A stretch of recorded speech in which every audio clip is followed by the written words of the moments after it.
Marvel और DC दोनों ने ऐसे ऐसे अपडेट्स गिराए हैं कि सीधा फैंस का दिमाग ही हिला देने वाले हैं। एक तरफ आरडीजे का डॉक्टर डूम का लुक ऑलमोस्ट कंफर्म है, सीक्रेट वॉर्स 2 पार्ट्स में आने वाला है, स्पाइडरमैन का पूरा यूनिवर्स एमसीयू के लिए अनलॉक हो रहा है। दूसरी तरफ डीसी ने बैटमैन के फ्यूचर को लेकर कुछ अलग ही प्लान चल रहे हैं। तो ये वीडियो इसी के बारे में होगा। Let's begin.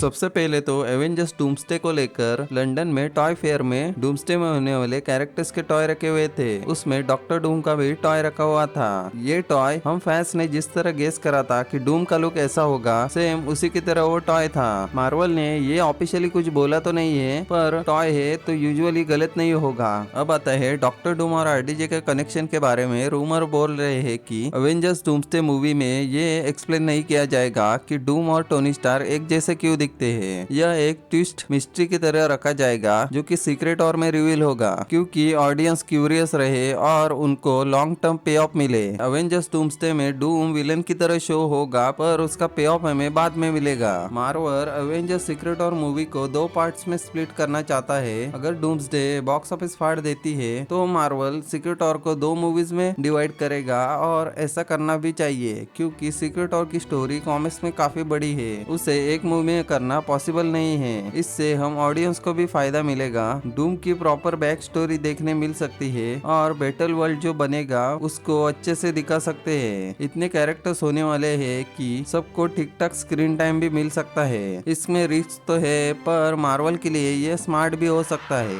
अब मार्वल और सोनी की डील सुनने में आ रही है कि ये डील एक्चुअली मार्वल के लिए गेम चेंजिंग हो सकती है। इसमें ये होने वाला है कि Kraven, black cat, goblin, Doctor Octopus जैसे स्पाइडरमैन के विलन्स और साइड कैरेक्टर एमसीयू मूवीज में आ सकते हैं। अब ये कैरेक्टर सिर्फ स्पाइडरमैन मूवीज के लिए लिमिटेड नहीं रहेंगे। मार्वल इन कैरेक्टर्स को और कोई मूवी में भी यूज करते दिख सकता है। जैसे ब्लैक पैंथर 2 के प्लान में क्रेविन द हंटर विलन होने वाला था, वो कभी भी अब एमसीयू में दिख सकता है। इससे तो सोनी को ही फायदा होने वाला है, क्योंकि सोनी ने खुद इन कैरेक्टर्स पर मूवी बनाकर जो खिचड़ी बनाई थी वो पूरी तरीके से फ्लॉप हो गई है। डीसी के अपडेट्स पर आए तो Batman Brave and the Bold film की राइटर होगी क्रिस्टियाना होडसन। उन्होंने the Flash, the Suicide Squad ऐसी फिल्म्स लिखी है जो कि पूरी तरीके से फ्लॉप रही थी, और जेम्स गन उन्हें ओपनली डिफीट कर रहे हैं। गन का कहना ये है कि पिछली मूवीज की स्क्रिप्ट स्टूडियो की इंटरफेरेंस की वजह से खराब हो गई थी, तो ब्लेम सिर्फ राइटर पे डालना अनफेयर है। दूसरे अपडेट पर आए तो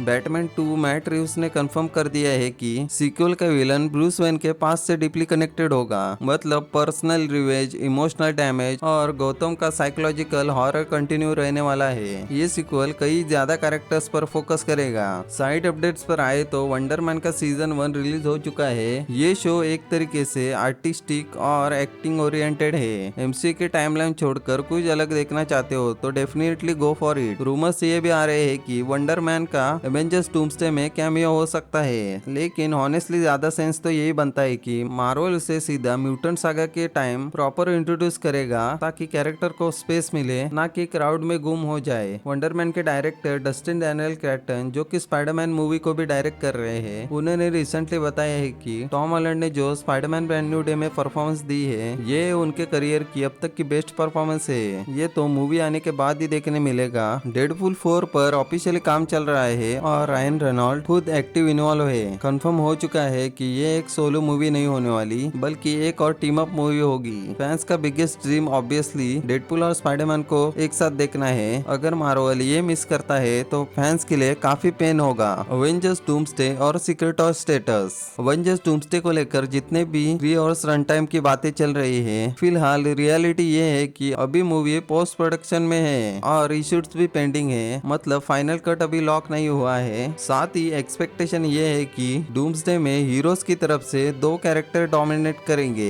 एक तो सेंट्री होगा और दूसरा मैग्नेटो, पूरे पावर और प्रेजेंस के साथ में। थैनोस के डूम्सडे में आने के चांसेस कम ही लग रहे हैं। ज्यादा स्ट्रॉन्ग रूमर्स ये है कि उसका रिटर्न सीधा एवेंजर्स सीक्रेट और के लिए सेव किया जा रहा है, और सीक्रेट और मूवी एक पार्ट में होगी या 2 पार्ट में, कंप्लीटली डूम्सडे के बॉक्स ऑफिस पर डिपेंड करता है। अगर डूम्सडे हिट हुई तो मार्वल डेफिनेटली स्केल और बढ़ाएगा। म्यूटेंट सागा ऑफिशियली सीक्रेट और के बाद स्टार्ट होगा, और फर्स्ट एक्समैन मूवी की फिल्मिंग भी उसके बाद ही शुरू होगी। लॉन्ग टर्म विलन के लिए मार्वल का प्लान है कि मिस्टर सिनिस्टर को बिल्ड करना, जबकि फर्स्ट एक्समैन मूवी का मेन एंटेगनिस्ट होगा मोजो। मतलब ये सिर्फ एक्शन नहीं है बल्कि weird, psychological, experimental Marvel era होने वाला है। तो ये वीडियो यही तक थी और सुपर हीरो रिलेटेड वीडियोस के लिए चैनल को सब्सक्राइब जरूर करें।